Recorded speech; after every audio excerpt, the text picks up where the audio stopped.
بسم اللہ الرحمن الرحیم۔ شروع اللہ کے نام سے جو بڑا مہربان اور نہایت رحم کرنے والا ہے۔ السلام علیکم پیارے دوستو، جیسا کہ ہم سب جانتے ہیں کہ یروشلم ایک واحد ایسا شہر ہے جو مسلمانوں، عیسائیوں اور یہودیوں کے لیے مذہبی لحاظ سے انتہائی اہمیت کا حامل ہے۔ اس شہر کی تاریخ بہت پرانی ہے۔ کئی مرتبہ اس پر حملے ہوئے جس کے نتیجے میں یہودی در بدر ہو کر رہ گئے۔ ان حملوں کے نتیجے میں بہت سی اہم عمارتیں تباہ ہو گئیں جن کو آج بھی تلاش کرنے کا کام جاری ہے۔ پہلی بار یہ شہر حضرت داؤد علیہ السلام کے دور میں تعمیر ہوا۔ وہ اللہ کے جلیل القدر پیغمبر تھے۔ آپ وہ پہلے نبی تھے جن کو بنی اسرائیل کی بادشاہت عطا ہوئی۔ آپ کو بادشاہت ملنے سے 1000 سال قبل میں وہ دور تھا جب بنی اسرائیل سے فلسطین کے اکثر علاقے چھینے جا چکے تھے۔ اس وقت بنی اسرائیل کے حکمران حضرت شموئیل علیہ السلام تھے جو کہ بہت برے ہو چکے تھے۔ لہٰذا بنی اسرائیل نے دشمنوں سے مقابلہ کرنے کے لیے ایک ایسے سپہ سالار مقرر کرنے کا کہا جس کے نیچے جہاد کر کے وہ یروشلم اور شام کی حکومت واپس لے لیں۔ حضرت شموئیل علیہ السلام نے طالوت کو ان کا بادشاہ مقرر کیا، لیکن بنی اسرائیل نے اس پر اعتراض کیا، جس کے جواب میں حضرت شموئیل علیہ السلام نے کہا کہ اللہ تعالیٰ نے اسے علم اور جسم میں تم پر فوقیت دی ہے، جیسا کہ سورہ بقرہ میں اللہ تبارک و تعالیٰ نے فرمایا، اور ان کے پیغمبر نے ان سے کہا کہ بے شک اللہ تعالیٰ نے طالوت کو تمہارے لیے بادشاہ مقرر کیا ہے۔ یہاں پر کیسے بادشاہت کر سکتا ہے جبکہ ہم زیادہ حقدار ہیں، جبکہ اللہ تعالیٰ نے اسے کوئی وسعت نہیں دی مال میں سے۔ انہوں نے کہا کہ انہیں اللہ نے چنا ہے اور اس کو کشادگی دی ہے تم پر علم اور جسم کے ذریعے۔ اللہ جسے چاہتا ہے اپنا ملک دیتا ہے۔ اللہ تعالیٰ وسعت والا اور علم والا ہے۔ پھر ان کے نبی نے ان سے کہا بے شک اس کی حکمرانی کی نشانی یہ ہے کہ تمہارے پاس وہ تابوت آ جائے گا واپس جس میں تمہارے لیے دل کا سکون ہے، یعنی تابوت سکینہ تمہاری طرف تمہارے رب کی طرف سے۔ پیارے دوستو، یہ تابوت سکینہ کیا تھا اور بنی اسرائیل اسے اتنی اہمیت کیوں دیتے تھے؟ اس کو سمجھنے کے لیے تاریخ میں بہت پیچھے جانا پڑے گا۔ دراصل یہ لکڑی کا بنا ہوا ایک صندوق تھا جو حضرت آدم علیہ السلام پر نازل ہوا اور پوری زندگی ان کے پاس رہا اور پھر بطور وراثت آپ کی اولاد کو ملتا رہا، یہاں تک کہ یہ حضرت یعقوب علیہ السلام کو ملا جنہیں اسرائیل بھی کہا جاتا ہے، اور آپ کی اولاد بنی اسرائیل کہلاتی ہے۔ یوں آپ کے بعد یہ آپ کی اولاد بنی اسرائیل تک پہنچا۔ حضرت موسیٰ علیہ السلام اللہ کے جلیل القدر پیغمبر تھے اور وہ بھی بنی اسرائیل سے تھے۔ یوں یہ صندوق حضرت موسیٰ علیہ السلام تک بطور وراثت پہنچا۔ قصاص الانبیاء کے مطابق اس صندوق میں تورات کا اصل نسخہ، پتھر کی 2 تختیاں جو کوہ سینا پر حضرت موسیٰ علیہ السلام کو عطا کی گئی تھیں، حضرت موسیٰ اور حضرت ہارون علیہ السلام کا عصا مبارک اور من سلوہ کا من ایک برتن میں محفوظ تھا، تاکہ آنے والی نسلیں اللہ کے اس احسان کو یاد رکھیں جو صحرا میں بھٹکنے کے دوران اللہ تبارک و تعالیٰ نے ان پر فرمایا۔ کیونکہ جب حضرت موسیٰ علیہ السلام فرعون سے اپنی قوم بنی اسرائیل کو نجات دلوا کر صحرا میں پہنچے تو یہ ایک ویران صحرا میں تنہا موجود تھے، کھانے پینے کا کوئی ذریعہ نہ تھا، لہٰذا اللہ تبارک و تعالیٰ کے حکم پر من سلوہ کھانا ان پر اترتا تھا۔ یہ تابوت در حقیقت اللہ کی طرف سے بنی اسرائیل کے لیے رحمت اور برکت کا باعث ایک تحفہ تھا، اور انہیں جب بھی کوئی مشکل پیش ہوتی یا جنگ میں ہارنے کا خطرہ ہوتا تو بنی اسرائیل اس تابوت کو سامنے رکھ کر اللہ تبارک و تعالیٰ سے جو بھی دعا کرتے وہ قبول ہو جاتی، یعنی یہ تابوت بنی اسرائیل کے لیے تابوت سکینہ ثابت ہوا۔ مگر جب بنی اسرائیل گناہوں میں مبتلا ہو گئے، سرکشی اور ظلم و ستم کی انتہا کرنے لگے، تو ان کی بدعمالیوں کی نحوست کی وجہ سے ان پر اللہ کا عذاب نازل ہوا، اور قوم عمالقہ کے ایک لشکر جرار نے بنی اسرائیل پر حملہ کر کے اسے تہس نہس کر دیا اور بنی اسرائیل کی تمام بستیوں کو تباہ کر دیا۔ وہ اس صندوق کو بھی اٹھا کر اپنے ساتھ لے گئے اور جا کر کوڑا کرکٹ اور نجاست کی جگہ پر پھینک دیا۔ اس بے ادبی کرنے پر اللہ تبارک و تعالیٰ نے قوم عمالقہ پر بھی اپنا عذاب نازل کیا اور وہ طاعون کی بیماری میں مبتلا ہو گئے، اور دیکھتے ہی دیکھتے یہ بیماری بہت پھیل گئی۔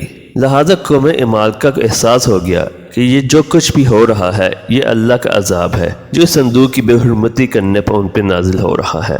لہٰذا انہوں نے فوراً اس صندوق کو تلاش کر کے بیل گاڑی میں ڈالا اور اسے بنی اسرائیل کی طرف روانہ کر دیا۔ اللہ تبارک و تعالیٰ نے 4 فرشتوں کو بھیجا جنہوں نے اس صندوق کو اٹھا کر حضرت شموئیل کی خدمت میں پیش کر دیا۔ یوں حضرت شموئیل علیہ السلام نے یہ صندوق بنی اسرائیل کے سپرد کر دیا اور اس صندوق کی واپسی ہونے پر بنی اسرائیل نے طالوت کو اپنا بادشاہ تسلیم کر لیا۔ پیارے دوستو، حضرت داؤد علیہ السلام نے طالوت کے لشکر میں کم عمری میں شرکت اختیار کی۔ اس وقت دشمن فلسطینیوں کے سپہ سالار جالوت نے اسرائیلیوں کو مقابلے کی دعوت دی، مگر پورے اسرائیلیوں میں سے کسی میں بھی اس سے مقابلہ کرنے کی ہمت نہ تھی۔ طالوت بہت قداور تھا اور اس نے پورے جسم پر زرہ ڈال رکھی تھی، اس کی صرف ایک آنکھ ننگی تھی۔ حضرت داؤد علیہ السلام جو کہ ایک پیشہ ور گڈریا تھے، وہ اس کے مقابلے میں نکلے۔ حضرت داؤد علیہ السلام ایک اونچے مقام پر چڑھ گئے، انہوں نے اپنا گوپیہ گھمایا اور جالوت کا نشانہ لگایا، جس کے نتیجے میں اس سے نکلنے والا پتھر سیدھا اس کی آنکھ پہ لگا اور اندر چلا گیا اور ایسے اس کو ڈھیر کر دیا۔ اس واقعے نے حضرت داؤد علیہ السلام کو بہت مقبول کر دیا اور ان کے دل میں ان کے لیے محبت پیدا ہو گئی، لہذا طالوت نے اپنی بیٹی حضرت داؤد علیہ السلام سے بیاہ دی اور یوں وقت گزرتا گیا۔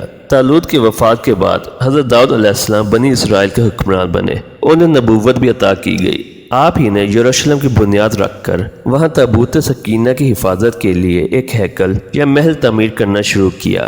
آپ نے بنی اسرائیل پر 40 سال تک حکومت کی، مگر آپ کے دور حیات میں یہ ہیکل بن کر مکمل نہ ہو سکا اور آپ کے بیٹے حضرت سلیمان علیہ السلام نے اسے مکمل کیا۔ اسی بنا پر اسے ہیکل سلیمانی کہا جاتا ہے۔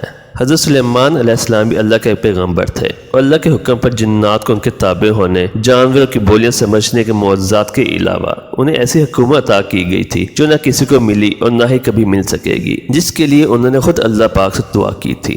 پیارے دوستو، ہیکل سلیمانی کی تعمیر میں 7 سال کا عرصہ لگا اور اس کے بعد یہ 410 سال تک قائم رہا، یہاں تک کہ حضرت سلیمان علیہ السلام کے بعد بنی اسرائیل کے آپس کے جھگڑے شروع ہو گئے، جس کے نتیجے میں 2 ریاستیں، شمالی فلسطین میں سلطنت اسرائیل اور جنوبی فلسطین میں سلطنت یہود قائم ہو گئی۔ یہ شدید دشمنی اور خون ریزی ایک طویل عرصے تک جاری ہے، یہاں تک کہ 7ویں صدی قبل مسیح میں ہاشواری فاتحین نے سلطنت اسرائیل کا خاتمہ کر دیا اور یوں بنی اسرائیل ٹوٹ کر صرف سلطنت یہود تک محدود رہ گئی۔ بابل کے بادشاہ بخت نصر نے سلطنت یہود کو بھی تباہ کر دیا اور اس دوران اس نے ہیکل سلیمانی کو بھی مکمل طور پر تباہ کر دیا، جبکہ تابوت سکینہ اس دوران ایسا غائب ہوا کہ آج تک نہ مل سکا۔ اس حملے کے دوران یہودی بھی دربدر ہو کے رہ گئے۔ اس واقعے کے تقریباً 70 سال بعد ایرانی بادشاہ، جنہیں سائرس دی گریٹ بھی کہا جاتا ہے، انہوں نے یروشلم پر حملہ کر کے بنا کسی خون ریزی کے یروشلم کا قبضہ چھڑوایا۔ یوں یہودی دوبارہ یروشلم میں آباد ہو گئے۔ انہوں نے ہیکل سلیمانی کو دوبارہ تعمیر کرنا شروع کر دیا، لیکن یہ تعمیر بھی صرف 430 سال تک قائم رہ سکی، جبکہ اس دوران تابوت سکینہ کو بھی یہاں واپس نہ لایا جا سکا، جو پہلے ہیکل کی بربادی کے دوران غائب ہوا تھا اور کبھی نہیں مل سکا تھا۔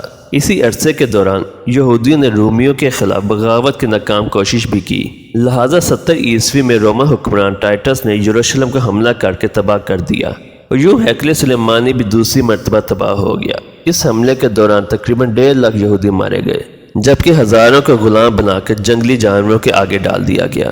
اس خون خرابے کے بعد کوئی یہودی یہ بتانے کے لیے بھی زندہ نہ بچا کہ تابوت سکینہ کا کیا بنا، لیکن سوچنے کی بات یہ ہے کہ صندوق سکینہ اس وقت آخر کہاں موجود ہے۔ اس موضوع پر دنیا کے مختلف حصوں سے مختلف دعوے سامنے آتے رہتے ہیں۔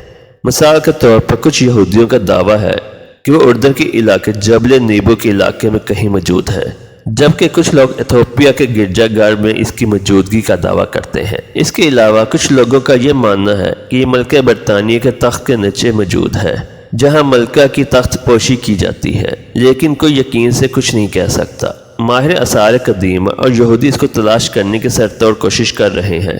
بہرحال یہ اللہ کے سوا کوئی نہیں جانتا کہ تابوت سکینہ اس وقت کہاں موجود ہے، اور جب اللہ چاہے گا وہ لوگوں کو مل جائے گا۔ دوستو، امید کرتا ہوں آپ کو یہ ویڈیو پسند آئی ہوگی۔ اگر آپ اس چینل پر نئے ہیں تو چینل کو سبسکرائب کر دیں اور بیل آئیکن کو پریس کر دیں۔